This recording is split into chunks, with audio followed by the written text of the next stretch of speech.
SER Podcast.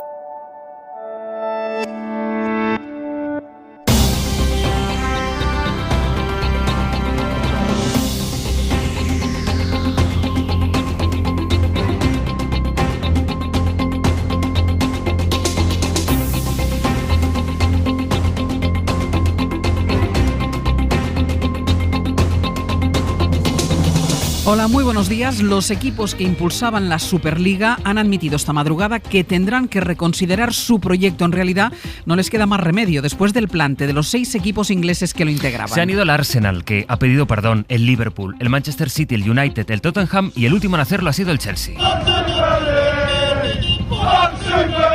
cuyos aficionados habían protestado al grito de Fuck Super League contra una iniciativa que tenía también el rechazo de los gobiernos y de la Comisión Europea. José Luis Astre, hola. Hola, buenos días. Cuentan los medios italianos a esta hora que el próximo en apearse sería el Inter. Ha emitido un comunicado para asegurar que mantienen la idea, aunque tendrán que pensarla de otra manera. Desde luego, lo de la Superliga, como se había anunciado, no va a salir adelante, José Antonio Duro. Hablan de rediseñar, lo hacen sin fechas y lo dicen después de la reunión que mantuvieron ayer y en la que los británicos dejaron ese boceto de inicio a esta organización prácticamente herida de muerte. Y decimos esto porque todo hace pensar que la desbandada no ha hecho más que empezar y que los 3 italianos que van de la mano van a ser los siguientes en pronunciarse. De momento, Real Madrid, Barça y Atlético mantienen silencio, y como todo esto nace desde Inglaterra, es justo remarcar que en su comunicado de renuncia de salida el Arsenal pide perdón por el error a sus aficionados. Hoy hay jornada de Liga en España, habrá protestas, pero si algo está claro es que sin alemanes y sin ingleses, lo de la Superliga, lo dicho, en su tercer día va camino de apagarse. Y eso después de que un juez de Madrid hubiese prohibido ayer por la tarde a la UEFA, a la FIFA y a la Liga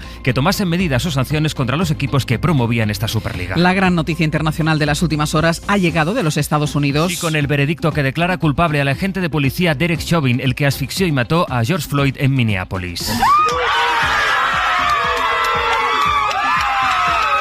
Y así es como han acogido en las calles de esa ciudad el veredicto que para Joe Biden implica un cambio en la historia de la lucha racial en su país. El propio Biden, que comparecía esta madrugada, ha llamado a la familia de Floyd y su hermano.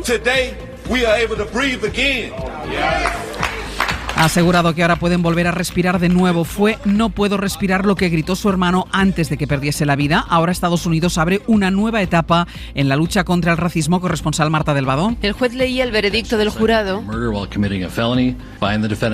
que encuentra culpable a Derek Chauvin de los 3 cargos de los que se le acusa, 2 de asesinato y 1 de homicidio involuntario.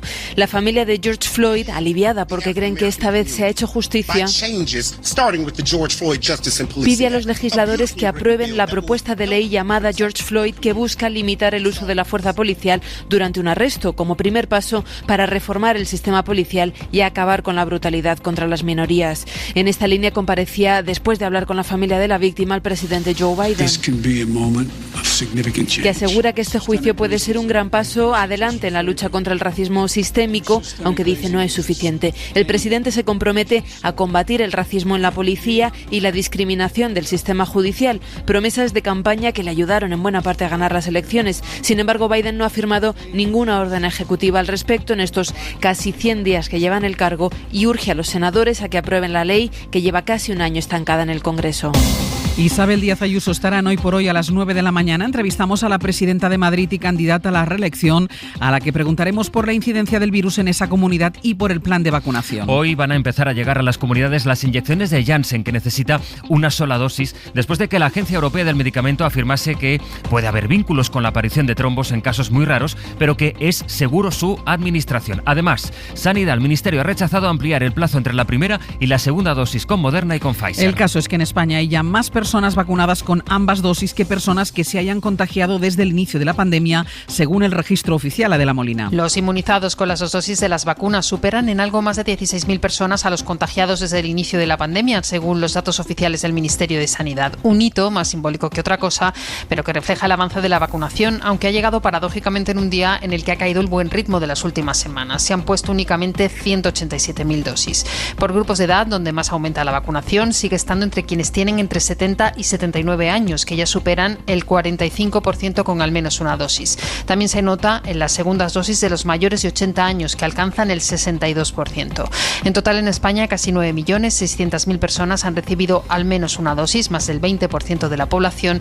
Quienes tienen las dos son más de 3 millones, un 7,2%. A las 8 en la pizarra les daremos las claves del ERE que ha presentado la Caixa, el mayor expediente de regulación de empleo en la historia de la banca. La entidad quiere despedir a 8.300 trabajadores, es el 20% de su plantilla, y cerrar 1.500 oficinas en toda España. Los sindicatos advierten de movilizaciones si el banco no reduce su propuesta. José María Martínez, de Comisiones Obreras, en declaraciones a la SER. Es una barbaridad, hay que decirlo con todas las letras. O sea, prácticamente reducir un 20% a la plantilla, un 18,7% a la plantilla, es algo que no es sostenible. Y la política va a pasar hoy por la decisión del Gobierno, que accede finalmente a retirar la reforma del Poder Judicial que pretendía rebajar las mayorías necesarias para su renovación. Para evitar los focos, se propondrá a los grupos parlamentarios que lo propusieron que incluso lo retiren para los efectos de ya no dar pábulo. Anunciaba así el ministro de Justicia, que se lo ha pedido a los partidos del Gobierno, aunque Unidas Podemos asegura que no comparte esta retirada. La Comisión Europea, que es la que reclama el cambio, celebra la decisión, pero pide más, que se reforme la ley para que los jueces puedan elegir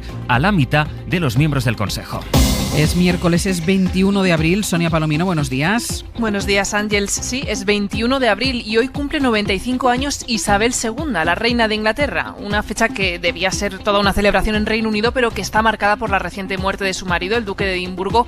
Hace solo 4 días que se celebró el funeral, así que hoy no va a haber muchas celebraciones. Curioso, llamativo, porque el escándalo de la Superliga precisamente es tan grande que apenas hay referencias de este cumpleaños, el cumpleaños de la reina, en la prensa británica. No, haciendo un repaso no hemos encontrado mucho, así que me quedo con la portada aquí del Periódico de Cataluña, que lleva una foto de la reina cabizbaja y titula Los tristes 95 de la Queen.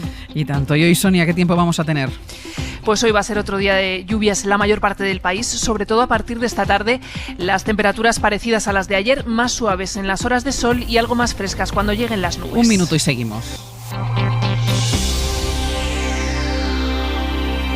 Los criterios que va a seguir esta reestructuración, lógicamente queremos hacer algo no traumático y por tanto tratar de que prime la voluntariedad, y el otro criterio importante es el de la meritocracia.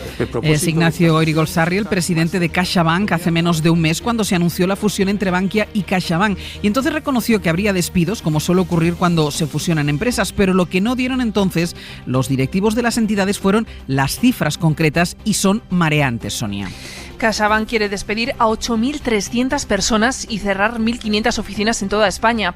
Eso es el 19% de su plantilla y el 27% de sus oficinas. La entidad asegura que primará las bajas voluntarias, que no quiere que más de la mitad de los que salen sean mayores de 50 años. Los sindicatos califican la propuesta como una auténtica barbaridad. Este de CaixaBank es el último capítulo de una serie de EREs en la banca que afecta a 18.000 trabajadores en total. Jordi Fábrega. El adelgazamiento del sector bancario se está acelerando a marchas forzadas con la llegada de 2021. A día de hoy tenemos a 3 de los principales bancos con un ERE ya aprobado. El del Santander, que ha afectado a 3.572 empleados, el del Sabadell ha afectado a 1.800 y el de Ibercaja a 750. Estos 3 se han aplicado en el primer trimestre del año. Ahora CaixaBank plantea 8.291 bajas tras su fusión con Bankia, y BBVA cuantificará mañana el alcance de su ERE, que los sindicatos calculan que afectará a más de 3.000 trabajadores. A ellos hay que sumar los despidos que puedan venir tras la fusión entre Unicaja y Liberbank, que está pendiente de autorización. El sector prevé que la nueva entidad tenga que reducir entre 1.500 y 2.000 empleados. Son más de 18.000 despidos en un sector que ya ha perdido más de 100.000 empleados en la última década. Los EREs de la banca son otro golpe a la economía, ya de por sí muy golpeada por la pandemia. Una pandemia que en las últimas horas se ha estabilizado, empeora la ocupación en las UCIs. María Manjabacas. Pese a que la transmisión se estabiliza prácticamente en la misma incidencia acumulada en 230 casos por 100.000 habitantes, las diferencias por regiones son enormes. Además de Ceuta y Melilla, hay 7 comunidades que están en riesgo extremo, y de ellas 3 con los contagios disparados, por encima de los 400 por 100.000 habitantes. Y este es el caso de País Vasco, de Navarra y de Madrid, con el agravante de que esta última comunidad tiene la tasa más alta de ocupación en UCIs. Está al 45%, por delante de La Rioja, que está en cifras similares, cuando la media nacional está en 22. En cuanto al el dato global, Sanidad ha notificado en las últimas horas 114 fallecidos y casi 7.500 nuevos casos, con lo que el número total se eleva por encima de 3.400.000 personas que se han contagiado de COVID. Nos decía María que ya hay 9 territorios en riesgo extremo, es decir, con la incidencia por encima de los 250 casos por cada 100.000 habitantes. Entre esos está Cataluña, donde a pesar de esta incidencia, la Generalitat se plantea ya la reapertura de la movilidad a partir del próximo lunes, porque hay cierta estabilidad en la transmisión. Y en Castilla-La Mancha, la Junta rebaja las restricciones en la hostelería a partir de hoy, a partir de este miércoles, en las zonas con menos nivel de riesgo. Toledo, Cristina López Huerta, buenos días. Buenos días. Solo Santa Cruz de Mudela y Valdepeñas en Ciudad Real van a seguir en nivel 3 reforzado y con la hostelería totalmente cerrada. En nivel 3, los bares y restaurantes podrán abrir al 50% en interior, antes no se permitía, y al 75% las terrazas. Se eleva un 25% esa cuota. Las bodas, bautizos y comuniones podrán celebrarse con 60 personas en el interior y competiciones deportivas permitirán un 40% de aforo interior y un 60% exterior. Quedarían en esa situación de nivel 3 Socuéllamos, Guadalajara, Alovera, Azuqueca de Henares, Cabanillas del Campo, Fuensalida y Mora. Ayer eran más de una treintena de localidades. En nivel 2 quedará el resto de la región, incluido Toledo, que solo ha durado 2 días en el 3. Aquí las bodas podrán hacerse con 100 personas dentro y 150 fuera, y los eventos taurinos al 75% de aforo. Ya les estamos contando que hoy llegan a España las primeras dosis de la vacuna de Janssen. La Agencia Europea del Medicamento ha dado su aprobación. Sí, la EMA considera que los beneficios son mayores que los riesgos, el mismo criterio que siguió con la de AstraZeneca. Hoy las comunidades van a recibir 150.000 dosis. Y enseguida vamos a la cumbre iberoamericana, en la que también se ha hablado mucho de vacunas. 50.000 dosis. Y enseguida vamos a la cumbre iberoamericana, en la que también se ha hablado mucho de vacunas.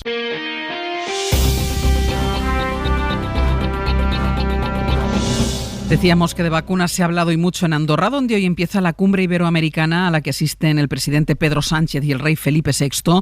En los debates previos, varios presidentes latinoamericanos se han quejado de la falta de vacunas en sus países. Nieves Goicoechea. El desigual acceso a las vacunas en Latinoamérica saltó en medio del debate sobre un futuro tratado para prevenir y colaborar mejor ante este tipo de epidemias. Primero fue el presidente de Guatemala, donde un pequeño grupo de países tienen todas las vacunas y la gran cantidad de países no tenemos acceso a la vacuna. Después el de Costa Rica. Si queremos una respuesta óptima ante una pandemia, no puede ser fragmentada dependiendo del nivel de ingreso de los países. Mientras Sánchez daba una respuesta más indirecta. Yo comparto con los colegas el que en efecto no vamos a estar seguros hasta que todos estemos seguros. Hoy, ante el plenario de esta cumbre, Sánchez sí anunciará que España enviará vacunas a los países más afectados por la pandemia en Latinoamérica cuando finalice la vacunación en nuestro país.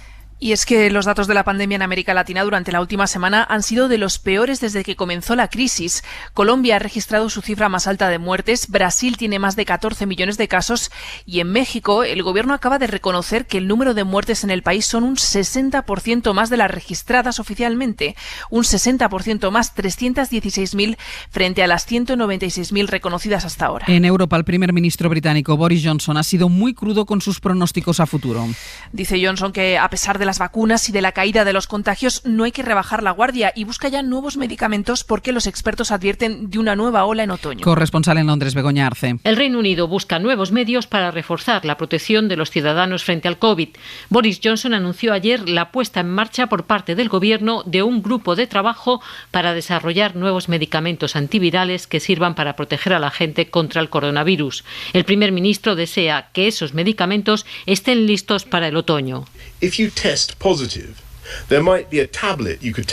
Si usted, por ejemplo, da positivo, puede haber una pastilla que puede tomar en casa para detenerlo inmediatamente y reducir así la posibilidad de que la infección acabe siendo una enfermedad más grave. Estos medicamentos también servirían para proteger contra el virus a quienes viven con alguien que ha dado positivo.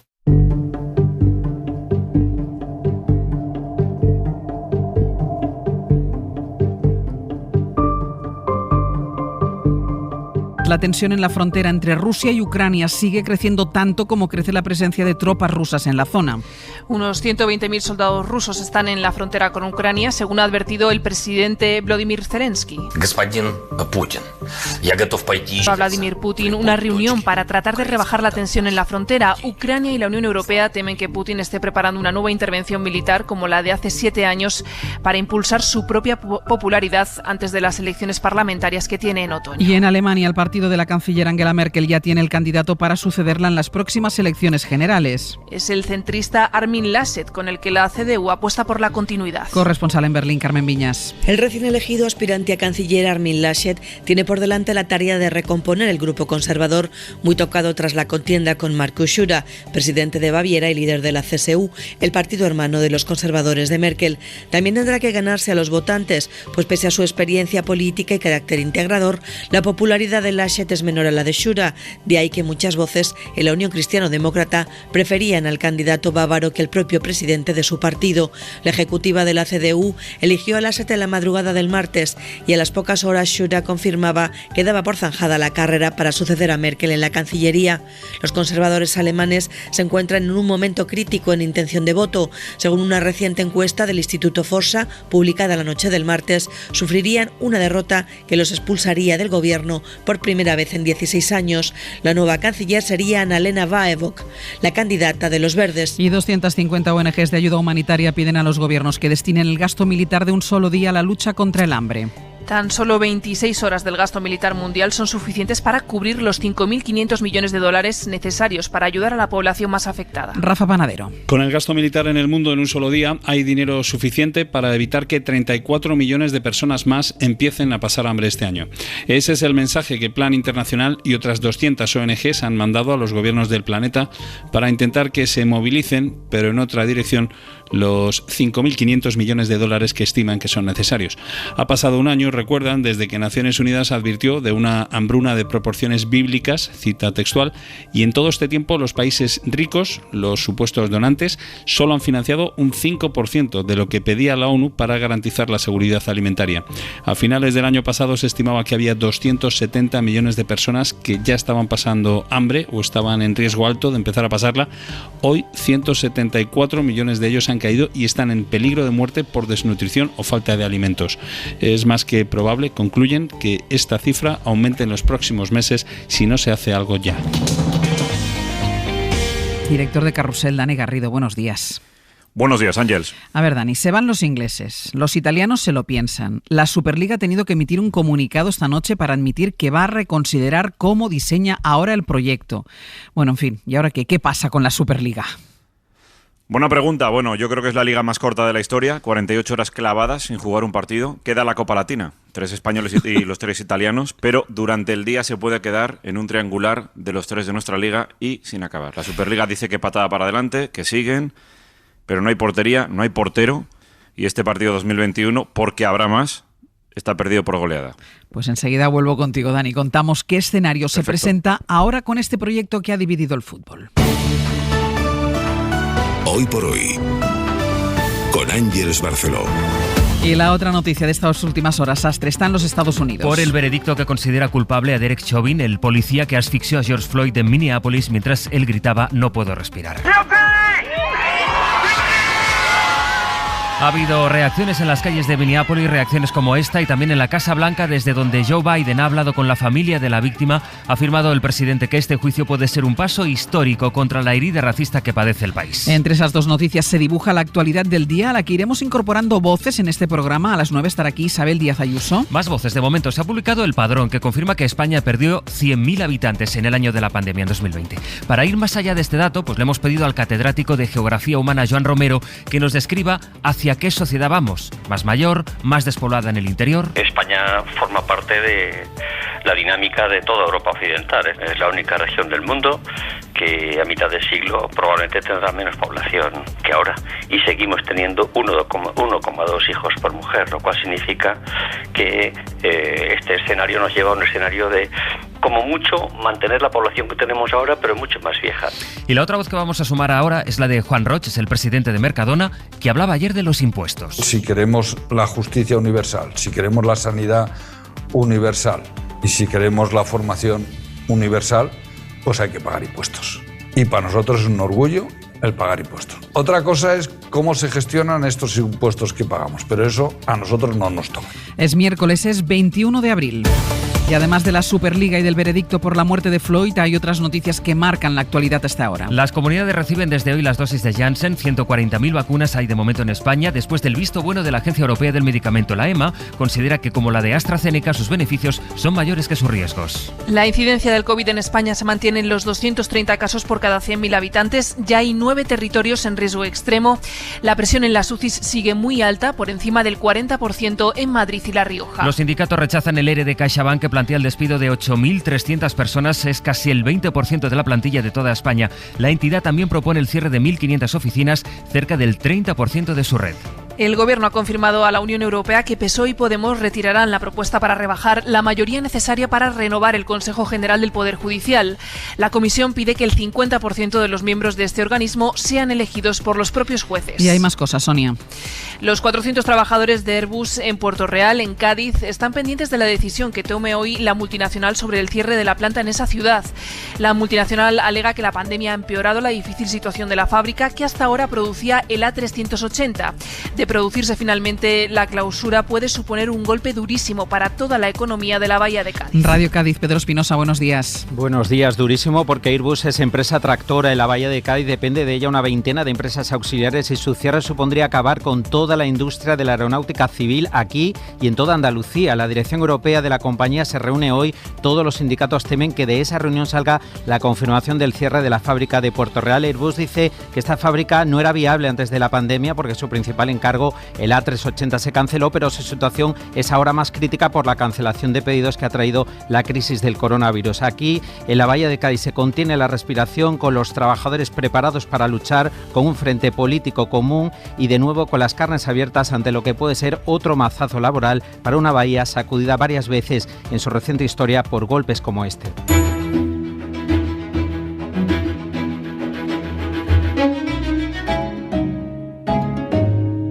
Vamos con el repaso a la prensa con Pablo Combayo y con Sastre, muy presente en la prensa, sobre todo en la digital, más que en la de papel. Las dos noticias de las últimas horas: la sentencia, la condena al policía que asesinó a George Floyd y todo lo que está pasando con la Superliga. Vamos a empezar por la sentencia a George Floyd. Bayo, empezamos por la prensa internacional.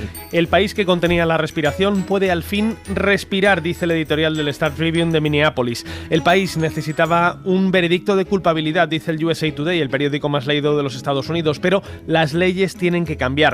Estados Unidos es un lugar profundamente racista y también mejora progresivamente. Ambas cosas son ciertas, dice un trabajador de reconciliación racial en Virginia al New York Times. Estamos hablando de un problema de 350 años que apenas lleva medio siglo corrigiéndose. Y en el Washington Post leo este análisis.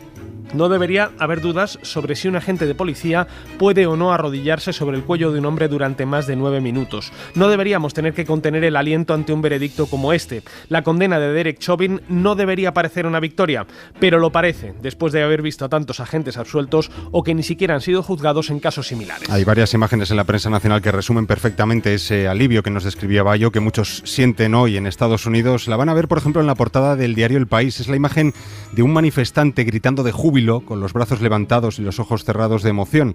La condena es un hito en la lucha contra el racismo, asegura El País en su titular. Ahí hay más fotos, por ejemplo en la portada de ABC, otra imagen de la alegría de un simpatizante del Black Lives Matter celebrando ese veredicto con una bandera del movimiento en la mano. Y otra imagen que ilustra esta historia, la podemos ver en La Vanguardia, es la foto del agente declarado culpable, el policía Derek Chauvin, esposado por un agente tras la lectura de ese veredicto. Y luego también decíamos muy presente todas las novedades sobre la Superliga, muerta 48 horas después de nacer. La dan por muerta. La Superliga fracasa antes de nacer, asegura El País. La Superliga salta por los aires, titula El Mundo. La Superliga estalla, dice ABC. Pedro Cifuentes proclama en El Confidencial la muerte también de este proyecto, pero personaliza el fracaso en Florentino Pérez. Es, de hecho, su gran fracaso. Tras una noche intensa y también de las más ridículas en la historia reciente del deporte, dice el presidente madridista, personaliza el fracaso de la supuesta revolución futbolística en medio de la cobardía de sus presuntos socios y también del silencio pusilánime de Barcelona y Atlético. Recuerda también el Confidencial que los asesores financieros y legales de esta competición trabajan en importantes proyectos tanto para el Real Madrid como para ACS, donde Pérez es el máximo accionista. Y luego está La Razón, que mantiene su defensa cerrada de este proyecto, al que eleva a una cuestión de interés general porque solo puede traer beneficios para el fútbol europeo, actualmente en crisis, dicen en su editorial. Añaden en páginas interiores una información en la que aseguran que el fondo de solidaridad que proponía esta nueva competición triplica al de la Champions. En la prensa inglesa todas las portadas con este asunto. Me destaco la del Daily Mail, la derrota de los codiciosos, abochornados por los aficionados, los jugadores y los políticos. Los gigantes del fútbol se rinden finalmente. En el Corriere della Sera, un artículo llamado La legítima defensa del fútbol, y dice: los aficionados que se oponen a la Superliga protegen una soberanía, el derecho a que se cumplan sus reglas, sus normas, sobre lo que constituye su identidad, pero los tifosis no son soberanos del fútbol. Y en el Guardian hablan sobre cómo la codicia de la Superliga lleva décadas gestándose. De hecho, hablan de que se gesta desde los tiempos de Silvio Berlusconi como presidente del Milan en los años 90, un plan que resurge cada cierto tiempo como una forma de presionar a la UEFA para conseguir más fondos, pero esta vez los grandes clubes parecen haberse pasado de la raya. Mirad cómo lo titula el Huffington Post, que dice super pifia, lo que ha ocurrido con la Superliga. Allí precisamente en este portal veo este titular, la entrevista a Zubizarreta, dice: hemos saturado al seguidor de fútbol, y preguntado un poco por aquella pregunta de cuándo se jodió el Perú, en qué momento todo esto empezó a cambiar, él dice: pues mira, parece una tontería, pero creo que fue cuando las camisetas pasaron a tener dueño. Siempre habíamos hablado del 10 de Pelé o Maradona, aunque no llevase el nombre, siempre nos parecía que esa camiseta era la suya. Dice que cuando la camiseta empezó a ser del club y del jugador, ahí empezó a torcerse la cosa. ¿Algún titular sobre la renovación del Poder Judicial, Pablo? Sí, editoriales en prácticamente todos los diarios sobre este asunto. Después de los últimos movimientos de Europa y del Gobierno, El País opina que esos movimientos abren una nueva oportunidad para renovar el Consejo, que la política española no debería desaprovechar. El PP debe salir de su trinchera autofabricada por interés partidista, añade. El País aplaude la equilibrada acción política, dice, de la Comisión Europea sobre la reforma a la que ahora renuncia el Gobierno, pero sin asumir las críticas apocalípticas de la derecha española.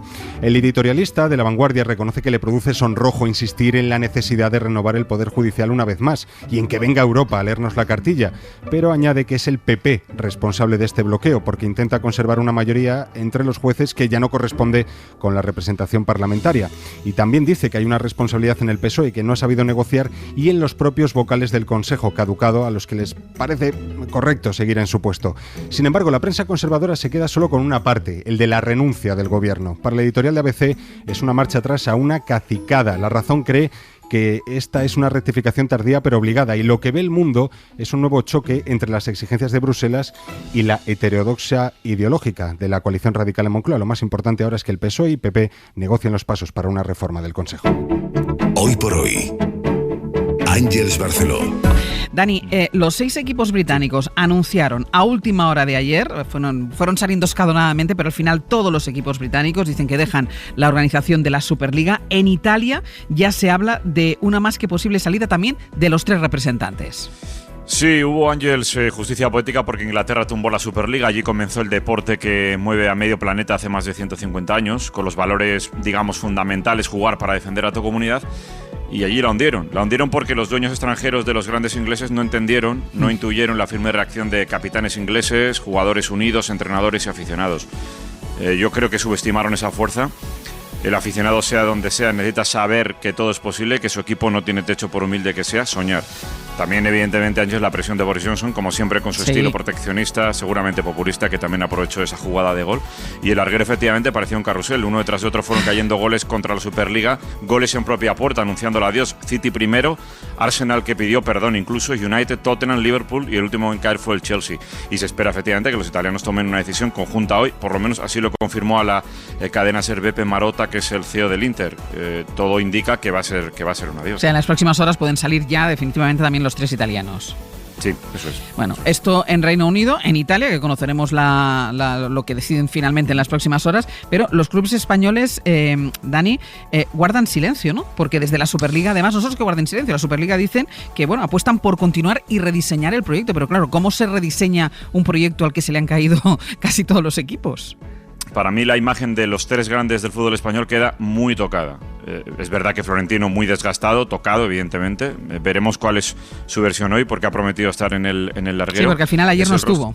Sí, ayer no estuvo por esa reunión de madrugada que tuvo lugar. Claro, tuvo que intentar salvar una situación que no pudo, ¿no? Sí. Él es el rostro visible de este fracaso. Veremos si se siente o no traicionado. Pero Laporta, ¿qué pasa con Laporta? Ayer deslizó a su entorno que el Barcelona solo entraría si la asamblea de los socios lo aceptaban. Ayer, no el lunes. Con papeles ya incluso firmados, ¿no? Yeah. Y Gilmarín, el responsable del Atlético de Madrid, callado, en silencio hasta ayer. También se espera que hoy hable, ¿no? Pero para mí, la imagen de los tres queda muy tocada. Evidentemente el gran señalado es Florentino. Claro, reacción de los dirigentes del fútbol español, de los implicados a posteriori, y también reacción de los aficionados a posteriori, porque hoy hay Liga y sí se espera que haya protestas contra la Superliga, pero cuando ya la Superliga está a punto de morir.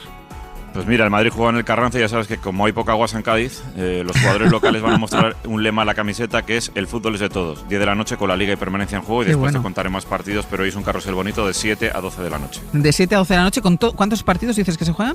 Pues mira, Sevilla si gana a las 7 en Valencia, Levante se va a poner segundo, apretando la clasificación. Tenemos Osasuna-Valencia a misma hora, Betis-Atlética a las 8, Elche-Valladolid a las 9, final por la permanencia, y a la vez Villarreal, Abismo y Europa en juego. Carrusel como los de siempre. Un beso.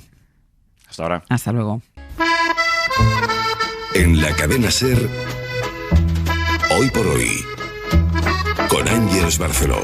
Marco Antonio Aguirre, buenos días. Buenos días, Ángeles, y buenos días a todos. Anoche estuve cenando yo con mi cuñado y empezamos a hablar, el hombre y yo, de la utilización de la palabra cuñadismo o cuñadez para definir algo que es un tópico, pero dicho con pedantería, un topicazo expresado como si revelaras algo que pocos saben. Mucha gente utiliza esa expresión, cuñadismo, cuñadez. El otro día lo hizo el mismo Pablo Iglesias. Hay quien dice que ni fascismo ni antifascismo. Si estas cuñadeces te convencen, tú mismo. Y pienso yo, si una cuñadez, es decir, un tópico pedante, expresado como si fuera un descubrimiento, no hay mayor cuñadez que usar la expresión cuñadez. Marco Antonio Aguirre, Cadena SER.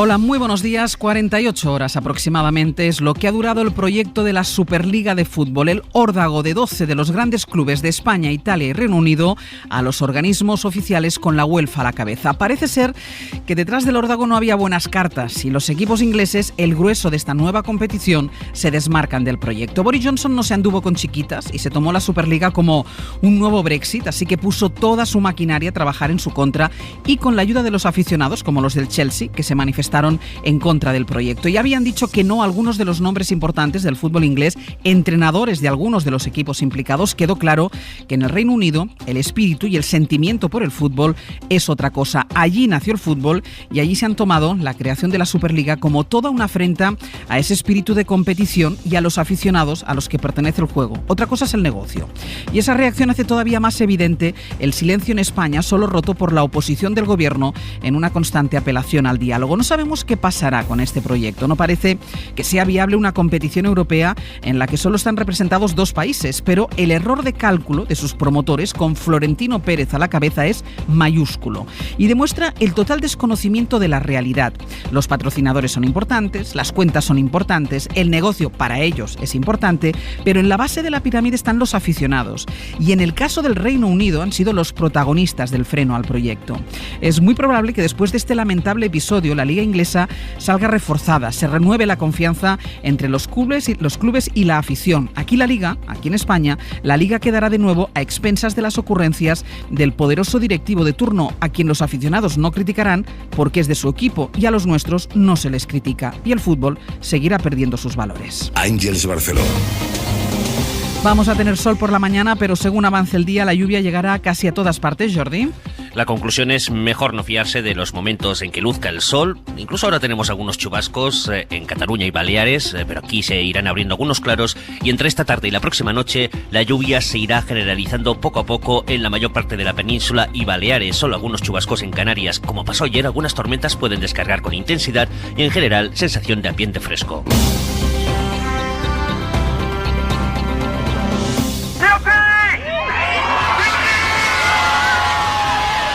Solo con los sonidos podemos describir la actualidad a esta hora y este es uno de esos sonidos que va a hacer de hoy un día distinto a los demás.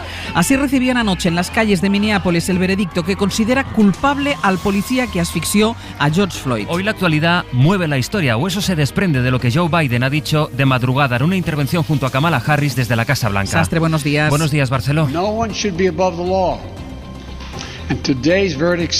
Es un paso adelante, pero no es suficiente, ha asegurado el presidente de los Estados Unidos, que antes había hablado ya con la familia de Floyd para decirle a su hija, que tiene 6 años, que su padre ya ha empezado a cambiar el mundo. Solo con los sonidos, decíamos, podríamos contar la actualidad del día. Y el otro sonido fue llegando ayer desde Inglaterra.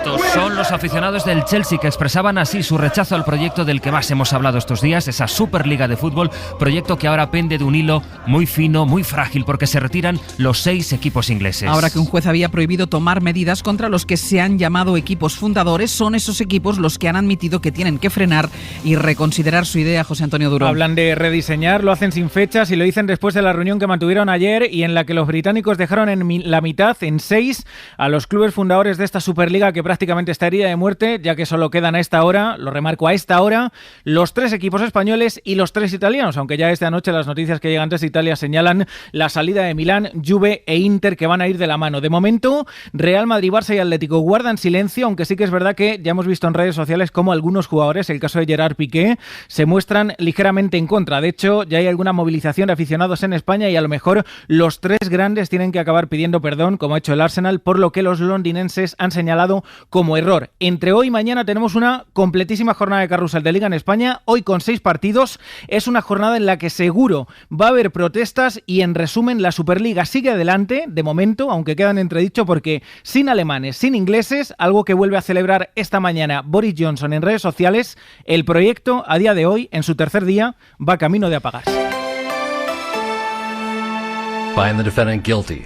Es el momento en el que el juez lee el veredicto que considera al agente Derek Chauvin culpable de los 3 cargos de los que se le acusaba por la muerte de George Floyd, asesinato en segundo y tercer grado y homicidio involuntario. Ahora el juez tiene entre 6 y 8 semanas para decidir la condena, al poco de que se leyese esta resolución del jurado que va a marcar un hito en la lucha contra la discriminación en un país marcado por la herida racista. Joe Biden llamaba a la familia de Floyd.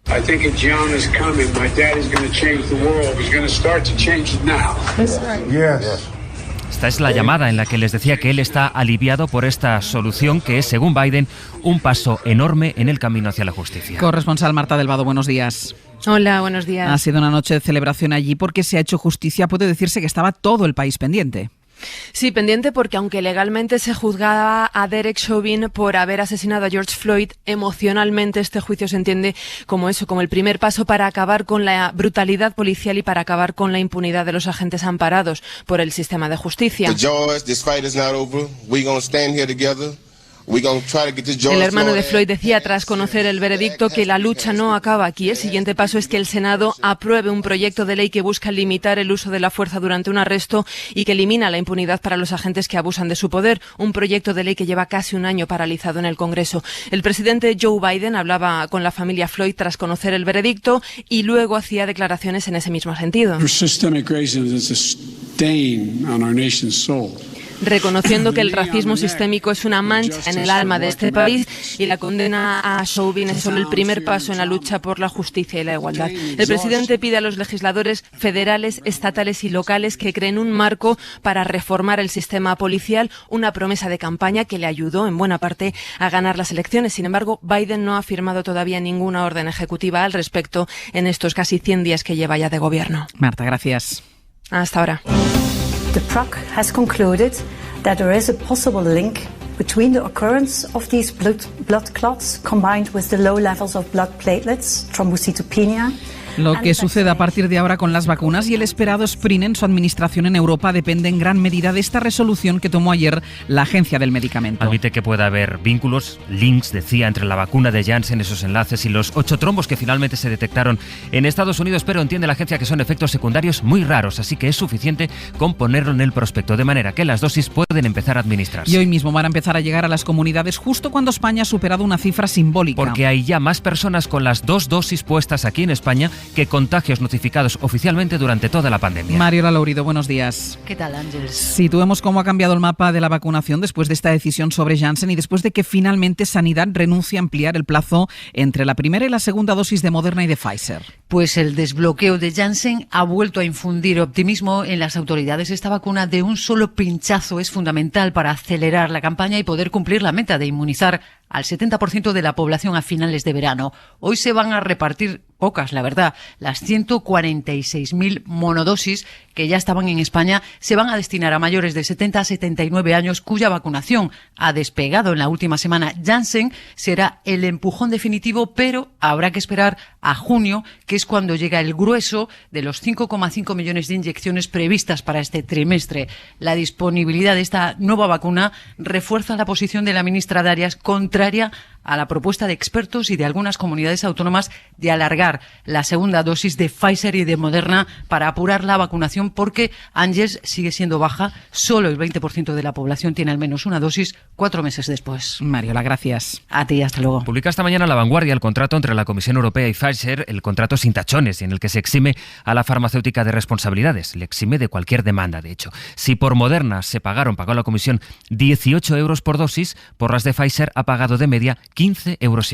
Va a estar a las 9 en Hoy por Hoy Isabel Díaz Ayuso y le preguntaremos por las vacunas y por el estado de alarma que defienden otros presidentes autonómicos del PP. Pero al que se opone el PP. El Partido Popular está en contra del estado de alarma después de un año de aplicación. El Partido Popular, que ha presentado en el Congreso una alternativa al estado de alarma que están dispuestos a considerar algunos de los socios del Gobierno. Es un mensaje a la Moncloa que veremos cómo se traduce esta mañana en el Congreso, donde hay sesión de control. Carolina Gómez, buenos días. Sí, buenos días. Están los socios picados con el Gobierno. Se quejan de que Sánchez, ahora que no necesita sus votos para prorrogar el estado de alarma, ni llama a los grupos parlamentarios ni convoca la conferencia de presidentes para explicar cómo se van a aplicar las restricciones a partir del 9 de mayo. Esto explica que algunos partidos como Esquerra, Compromís o incluso Bildu amaguen con abrirse a apoyar la ley de pandemias del Partido Popular, que ya se tramita en el Congreso de los Diputados. En Esquerra creen que el Gobierno tiene un plan y que lo va a desvelar después de las elecciones en Madrid. En Moncloa insisten en que las comunidades tienen herramientas suficientes y que podrán limitar la movilidad con aval judicial. La Fiscalía investiga si hay delito de odio en la campaña de Vox en Madrid, en su cartel que difunde una mentira contra los menores inmigrantes no acompañados. ¿Qué delito de odio?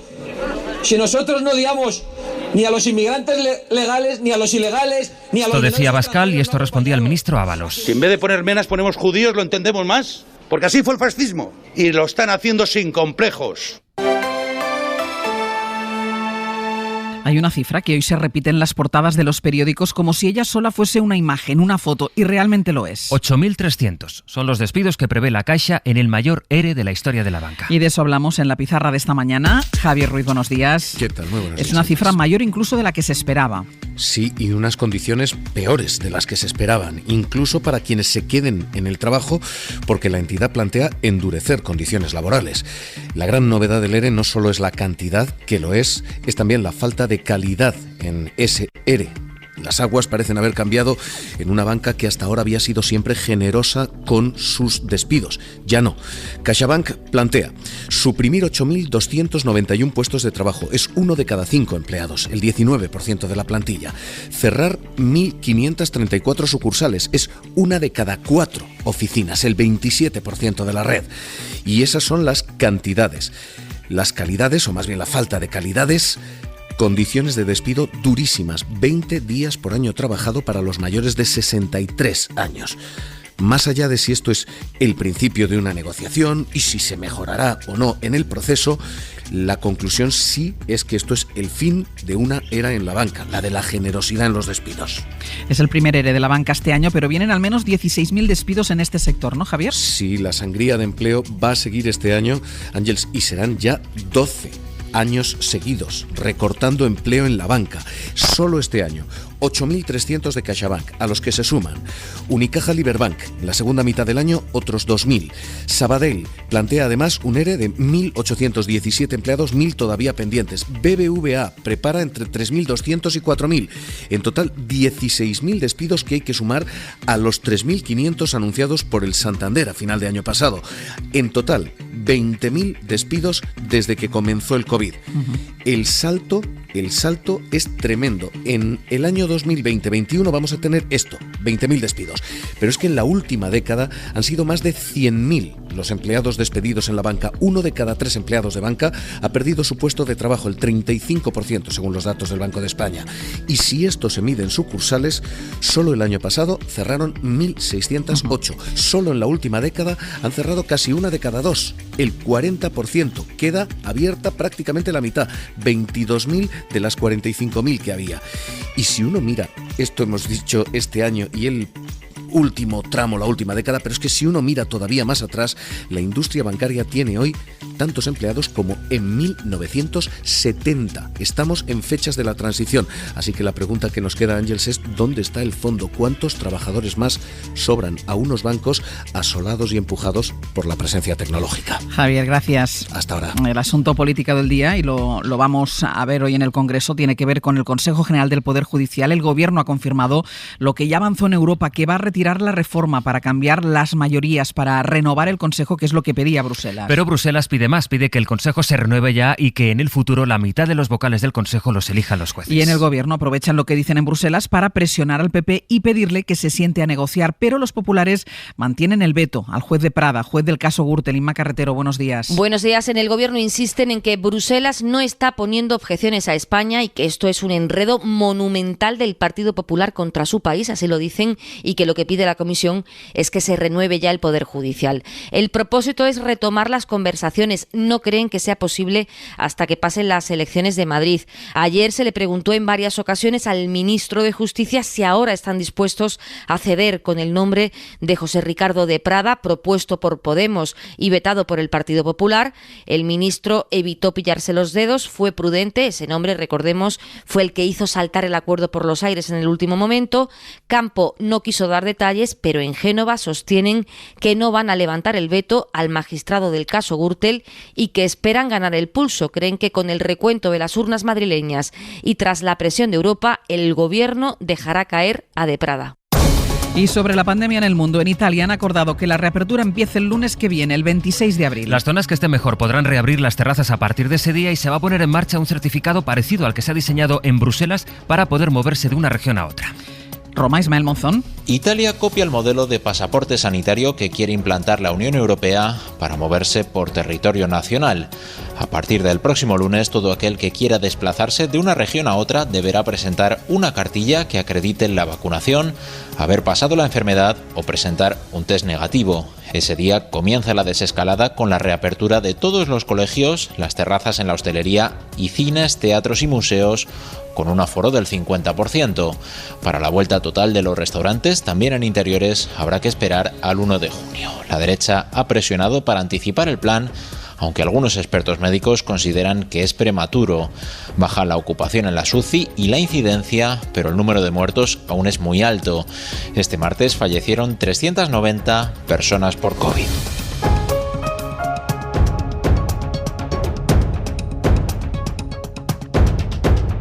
Yo sé que vienen muy preparados para los temas de hoy. Verónica Fumanal, muy buenos días. Buenos días, Ángels. Nacho Corredor, muy buenos días. Buenos días. Nacho Corredor, que siempre trae los papeles anotados a mano con todo lo que se prepara para la tertulia, y hoy lo trae incluso escrito en el ordenador. Porque no todos los días se conoce a la autora de un milagro, ¿no? Esto había que prepararlo bien, con intensidad. Vale. Teodoro León Gros, muy buenos días. ¿Qué tal? Buenos días. ¿Todo preparado? Todo en orden, aquí en festivo. ¿Tenéis festivo ahí? Bueno, es miércoles de feria. No hay feria, pero sí es miércoles. No me lo puedo creer. Pero ¿y es festivo igualmente, aunque no haya feria? Pues eso parece. Yo ya sabes que no soy de Sevilla, pero aquí estoy descubriendo las singularidades. No sabía. Bueno, nosotros, que sepan los oyentes, tenemos decorado, Brian Pérez ha decorado nuestro despacho. Estamos de feria en el equipo de hoy por hoy, porque además el despacho hay que verlo, hay que subirlo a las redes. Ya está. Está en las stories del Hoy por Hoy. Sí, ya lo puede ver la gente. Pues en las stories del Hoy por Hoy está decorado. Qué modernidad, Fumanal. Está decorado. El despacho del Hoy por Hoy parece ahora mismo una caseta de feria. Bueno, nos vamos a otra feria, que es la feria del fútbol, porque lo que ha pasado en las últimas horas con la Superliga, 48 horas ha durado esa propuesta que presentaron a bombo y platillo, de la que habló Florentino Pérez, 48 horas antes de que se fuera deshaciendo, no se ha deshecho del todo. Dani Garrido, director de Carrusel, ¿qué tal? Muy buenos días. Aquí seguimos, un placer estar en el abierto. No se ha deshecho del todo, decía, pero bueno, no sé por dónde puede remontar, porque si ya se han ido los ingleses y los italianos dicen que están a un paso de irse, no sé en qué puede quedar esto.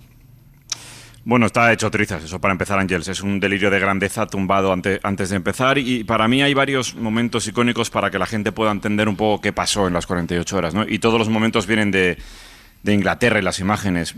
Para mí el instante del capitán de Liverpool, James Milner, que nada más acabar el partido el lunes en pleno campo se pone delante del micro y dice que es contrario, además en gesto muy serio, ¿no? Después las declaraciones de Guardiola en sala de prensa, jugadores del United en redes sociales y sobre todo esa imagen que quedará para la historia del autobús del Chelsea rumbo al estadio que tenía partido en Stamford Bridge en Londres, parado a las 8 de la tarde por la multitud que estaba allí, y Peter Cech, que es un portero de leyenda de la entidad, se baja y entre todos los aficionados pide tiempo y calma, ¿no? A partir de ahí es el goteo de comunicados. Yo creo que los dueños, sinceramente, de los grandes subestimaron el espíritu inglés. United, Liverpool y Arsenal pertenecen a fortunas norteamericanas, el City a Dubái y el Chelsea al ruso Abramovich, que aunque lleva mucho tiempo en Inglaterra, yo creo que no entendió nada, ¿no? Y no encontraron, Ángels, un hombro en el que apoyarse, ni uno, fue un clamor en Inglaterra. Y es verdad que el fútbol ha perdido, como sabes, tú que eres aficionada, gran parte de sus elementos románticos esenciales, pero queda la gente, su poder. Sí. Fue un ejercicio de entender que lo tuyo es lo importante, ¿no? Y ya Boris Johnson entendió que era su oportunidad de ver el fútbol como el pan y el circo, y lo tumbó, yo diría, con mucha facilidad. Y déjame que te diga una cosa, porque yo creo que todavía resuena, es más estruendoso el silencio aquí en España. Ha hablado el gobierno, es verdad, ayer teníamos al propio ministro que apelaba al diálogo, pero el silencio en España de jugadores, de entrenadores, alguno ha hablado en redes sociales como Piqué, pero ha sido después de que empezara a deshacerse el proyecto, es decir, un silencio que resuena mucho más todavía comparado con todo lo que ha pasado en el Reino Unido. Ayer, por cierto, sí, en el larguero estabais esperando a Florentino Pérez, no asistió, dice, porque estaba en todas estas reuniones en las que se desencadenó todo. Él dice que el proyecto sigue adelante o sigue apostando por el proyecto. Sí, bueno, lo primero es que ayer efectivamente Áñez no pudo estar por la reunión y ha comprometido su presencia hoy. Yo creo que el aficionado inglés está más acostumbrado a participar del fútbol y en España estamos más acostumbrados a que nos lo den todo mascado, ¿no? Pero el fútbol español queda muy tocado. Antes te decía que, por supuesto, Florentino, señalado porque se puso al frente, es el presidente y se postuló como el salvador del fútbol. Así lo dijo él, no son palabras mías, y le han dicho que no. Y además un no como un piano, porque además, ayer contaba Jordi Martí que nos hemos enterado que JP Morgan ponía 3.500 millones, pero es que es un crédito. Yeah. Parecía que venía con un pan de oro debajo del brazo, pero hay que devolverlo con sus intereses, ¿no? Y al margen de Florentino, muy señalado, por supuesto, Laporta y Gilmarín, que lo van a tener que explicar, y por cierto, muy bien, porque Laporta dijo cuando era candidato en la SER que no le gustaba la Superliga. Después no rompió lo firmado por Bartomeu, que lo anunció como si fuera la gallina de los huevos de oro, y Laporta dejó pasar el lunes. Y cuando olía muerto dijo que se subía al barco, pero solo si los socios lo aprobaban. No cuela. Claro. Madrid y Barcelona, como saben, son de sus socios. Y una decisión de este calado tan importante requiere lo que hay de los socios en asamblea extraordinaria. Y Gilmarín, es el dueño del club, del Atlético de Madrid. Supongo, digo yo, que entendió que era muy bueno para ellos. Y ayer bajó y se lo explicó a la plantilla con Cerezo. Pero es que más allá de que los jugadores lo tengan que entender, que por cierto, no sé si lo entienden, se lo tiene que explicar a la gente del Atlético de Madrid. Claro, a los aficionados. Es una aventura fallida. Ha tenido también mucho papel en todo esto Boris Johnson. Inmediatamente después de que se conoció el anuncio de la creación de esta Superliga, reaccionaron Emmanuel Macron, a pesar de que no había ningún equipo francés implicado, y reaccionó inmediatamente Boris Johnson, que ayer dijo que el Ejecutivo británico actuaría como un solo hombre, y de hecho en esto estaban unidos laboristas y conservadores en intentar frenar la creación de esta Superliga. Ayer fue muy activo tanto en redes como en actividad política para intentar frenar al primer ministro británico, y hoy está celebrando Sastre el fracaso, sí, yo creo que el fracaso de la Superliga. Mira el tuit de esta mañana, dice: doy la bienvenida al anuncio de anoche, este es el resultado correcto para los seguidores del fútbol, de los clubes y las comunidades de todo el país. Debemos continuar protegiendo nuestro preciado juego nacional, dice Boris Johnson. Bueno, Dani, pues quedaremos pendientes primero de las reacciones aquí en España, de lo que digan los tres grandes clubes, y después qué pasa con Italia, a ver si a lo largo de esta mañana, en las próximas horas, ellos también se van bajando del proyecto. Yo creo que las habrá, va a ser un día interesante, y para Carrusel 7 de la tarde creo que tendremos más cuestiones más evidentes, ¿no? Sobre una situación que no va a acabar así. Un carrusel en el que también va a ser interesante escuchar y ver la reacción de los aficionados, aunque no vayan a los campos, pero que suenen. Muchísimas gracias. Os escucho. Hasta luego. Bueno, más allá del fútbol, y lo estamos comentando todos estos días en El Abierto, porque es verdad que tiene una vertiente muy futbolística, pero ya decíamos cuando conocimos la operación que es una operación que trasciende el fútbol. Había economía, había política, había fútbol, había deporte.